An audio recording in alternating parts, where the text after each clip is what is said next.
Hey Sobat Falak, perkenalkan nama saya Magufira dengan NIM 19020 46005 dari IFA 4 Fakultas Syariah dan Hukum UIN Wali Songo Semarang.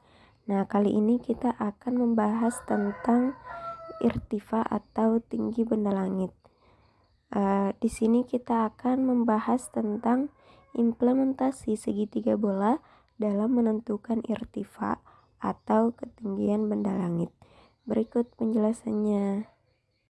Nah, di sini kita akan membahas beberapa pokok bahasan. Yang pertama yaitu pembahasan tentang irtifa. Yang kedua ada rumus irtifa. Yang ketiga asal-usul rumus irtifa. Dan yang keempat contoh perhitungan irtifa. Yang pertama itu pembahasan irtifa. Dilansir dari Kamus Falakiyah PBNU bahwa ketinggian benda langit itu dihitung dari kaki langit melalui lingkaran vertikal sampai benda langit yang dimaksud. Ketinggian itu dinyatakan dengan derajat, minimal 0 derajat dan maksimal 90 derajat. Ketinggian benda langit itu biasa diberi dengan tanda positif bila berada di atas kaki langit dan diberi tanda negatif apabila berada di bawahnya. Dalam dunia astronomi biasa disebut dengan altitude dan diberi tanda atau simbol H kecil. Selanjutnya, untuk mengetahui tinggi benda langit dengan menggunakan teori segitiga bola, maka kita membutuhkan beberapa tata koordinat. Yang pertama, koordinat horizon, yang kedua koordinat ekuator, dan yang ketiga koordinat sudut jam bintang.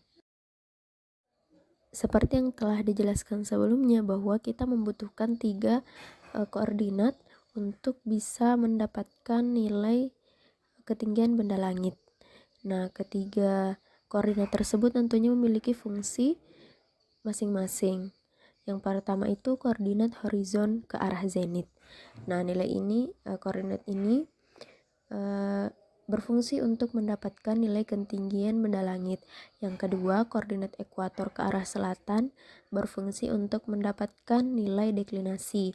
Nah, yang ketiga yaitu perpotongan lingkaran waktu dan meridian berfungsi untuk mendapatkan nilai sudut waktu. Nah, ini dia gambaran bola langit. Bisa kita lihat pada gambar itu terdapat beberapa bagian, ada zenit, ada kutub langit selatan, ada meridian, ada nadir, ada kutub langit utara, ada lingkaran horizon, ekuator langit. Nah, cara menentukan tempatnya itu bagaimana sih? Nah, kita akan membahas yang pertama itu lingkaran horizon. Nah, lingkaran horizon ini berada kutub diameternya tegak lurus dengan lingkaran dasar utama. Lingkaran dasar utama itu yang kutubnya itu yang paling atas ada zenit dan kutub paling bawah itu dinamakan nadir.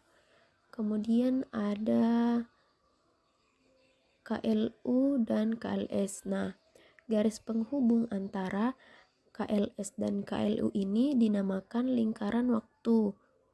Nah, kemudian garis yang tegak lurus dengan KLS dan KLU ini itulah yang disebut dengan ekuator langit. Nah, kemudian ada meridian. Meridian ini adalah garis penghubung dari zenit ke KLS, kemudian ke nadir, kemudian ke KLU, kemudian ke lingkaran horizon, ekuator langit, dan kembali ke zenit. Nah, itu adalah yang dinamakan dengan meridian. Nah, selanjutnya kita akan mencari masing-masing nilai ketinggian benda langit, nilai deklinasi, dan juga nilai sudut waktunya.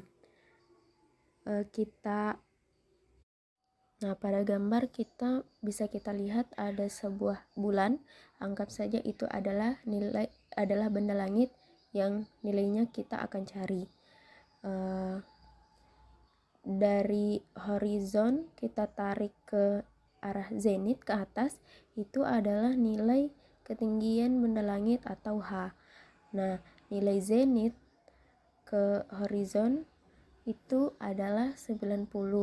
Maka nilai ketinggian benda langit itu 90 derajat min H.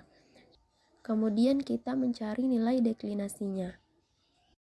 Nah, untuk mencari nilai deklinasi itu, pertama kita lihat zenit ke arah utara atau ekuator langit, maka itu adalah nilai lintang tempat.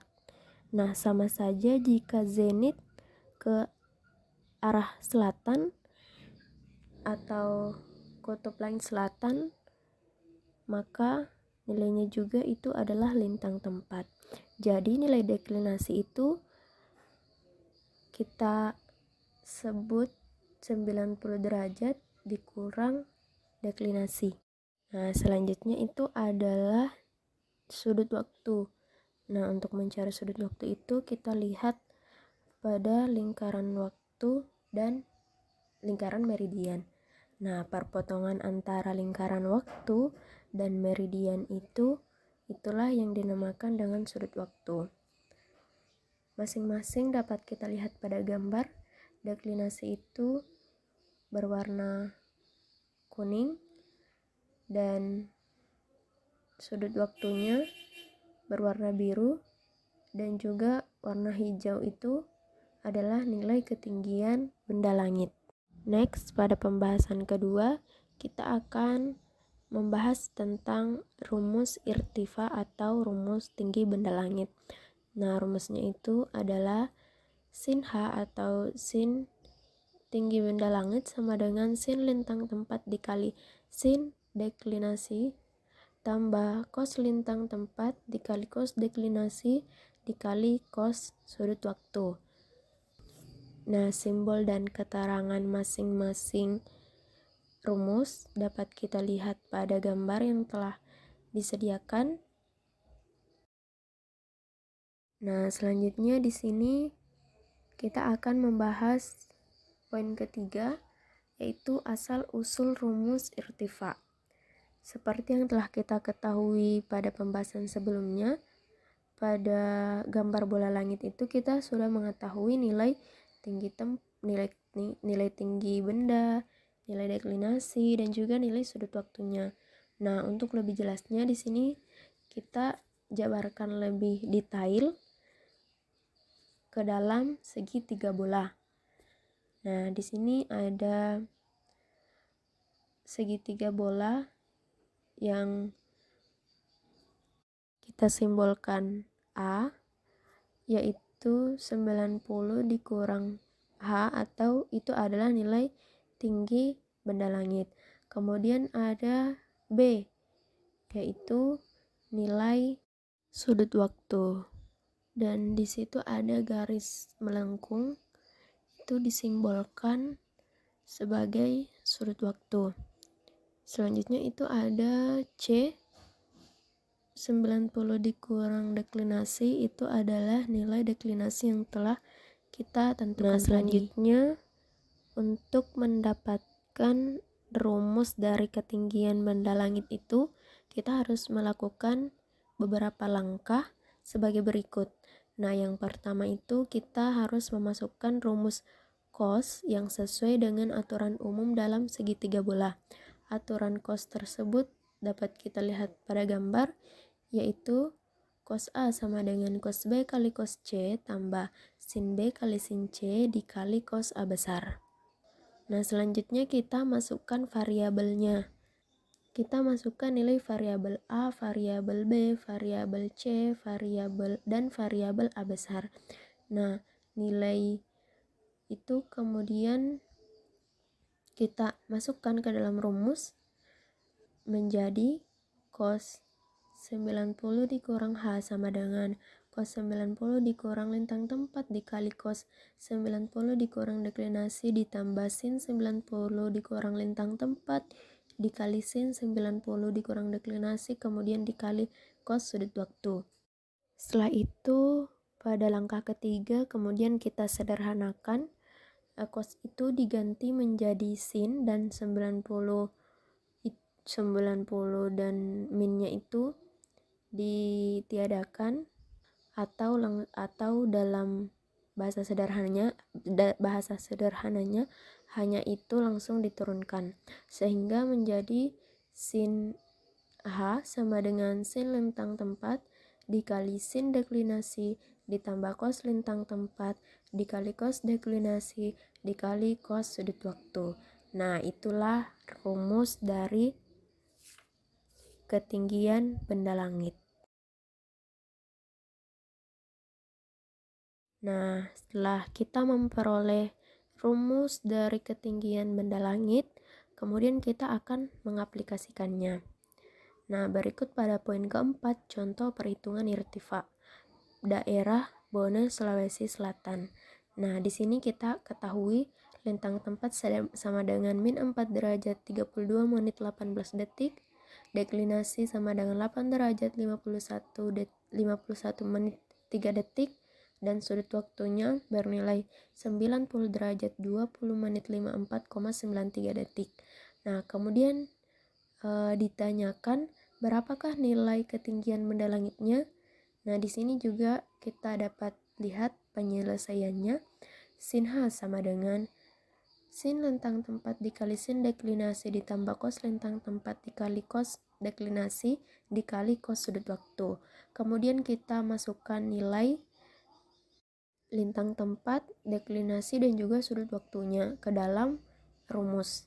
Nah, menjadi sin min 4 derajat 32 menit 18 detik dikali sin 8 derajat 51 menit 3 detik ditambah cos min 4 derajat 32 menit 18 detik dikali cos 8 derajat 51 menit 3 detik dikali cos 90 derajat 20 menit 54 detik. Nah, kemudian setelah kita hitung dalam kalkulator, kita akan mendapatkan nilai ketinggian benda langit sebesar 0 derajat. Nah, itulah tadi pembahasan kita tentang irtifa atau tinggi benda langit mengenai gambaran, rumus, asal-usul rumus irtifa, dan juga pengaplikasian rumus dari irtifa atau tinggi benda langit. Apabila ada kesalahan dari video kali ini, saya memohon maaf.